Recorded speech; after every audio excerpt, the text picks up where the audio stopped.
Your Walmart Family Mobile account number is a 10-digit code essential for managing your account, making payments, and getting support. It's different from your phone number or PIN.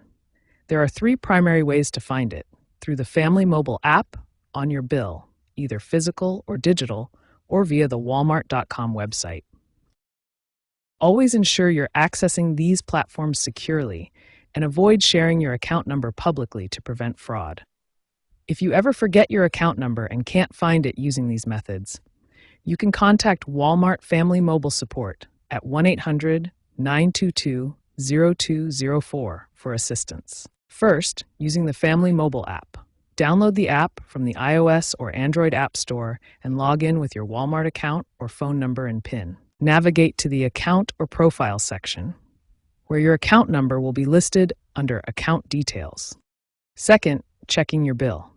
If you receive a physical bill, the account number is usually printed at the top, clearly labeled as Account Hoc or Reference Number. For e-bills, check the header of the email or the first page of the attached PDF. Finally, using the Walmart.com website, log into your account on Walmart.com and navigate to your Family Mobile account dashboard. The account number will be visible in the My Account section. Remember to keep your login credentials secure and use two-factor authentication if available.